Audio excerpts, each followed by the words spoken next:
Political analyst Ross Fainfold is joining us to discuss the upcoming APEC summit, which is being hosted by Peru.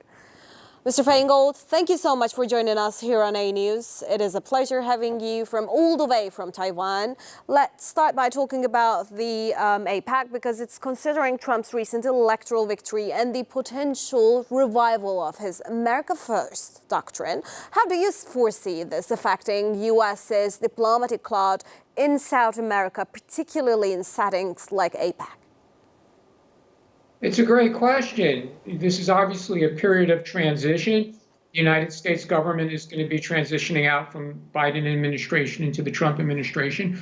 And Trump has made it very clear that he's going to raise tariffs, probably across the board to most countries that export to the United States, and maybe significantly up to 60%, he said, with regard to Chinese exports to the United States. So there's certainly going to be concern among APEC member countries about what the future policies of the U.S. president and the new U.S. administration will be. An important thing to keep in mind is that APEC is not a free trade agreement. It's really meant to be a forum where leaders can gather and discuss ways to facilitate trade. But I think this upcoming meeting there's not really going to be much talk about how to facilitate trade among the member countries, and it's really going to be more about what's going to happen when Trump takes office on January 20th. Well, as of 2022, China's trade with Latin America has grown 35-fold since 2000, in my knowing, reaching nearly about $500 billion. With Xi Jinping's state visits to countries like Brazil and Peru this month, what message does China send by securing such high-profile engagements, in your opinion?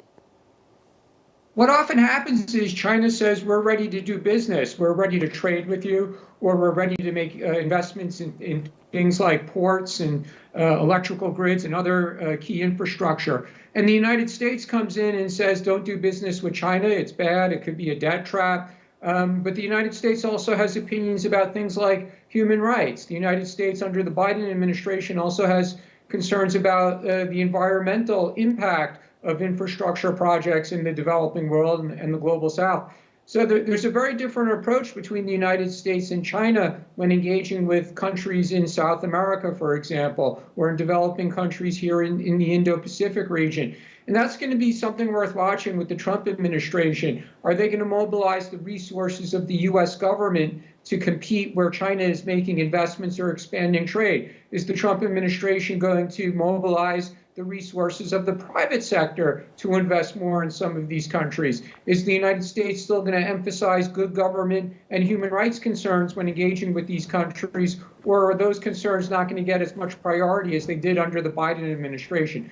So there's definitely going to be some change in U.S. strategy and how it engages with developing countries, and it's definitely something worth watching as we get into 2025.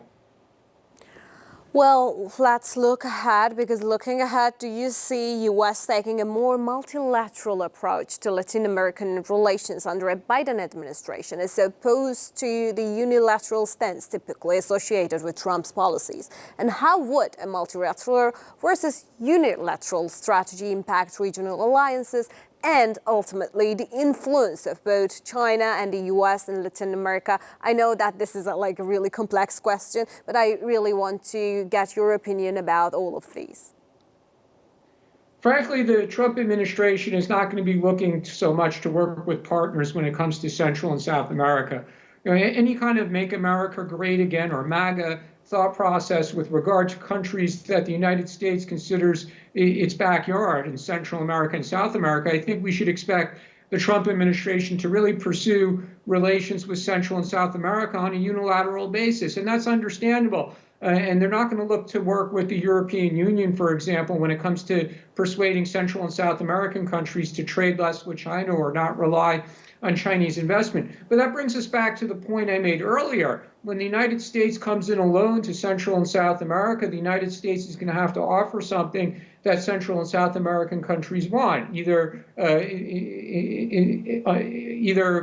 direct investment, especially in infrastructure, or the offer to buy more from these countries. So it's a little too early to say what the Trump administration will prioritize in Central and South America. other than migration. So what they're going to prioritize is definitely migration and restricting the flow of illegal migrants to the United States. How much the Trump administration prioritizes trade or investment with Central and South America really remains to be seen.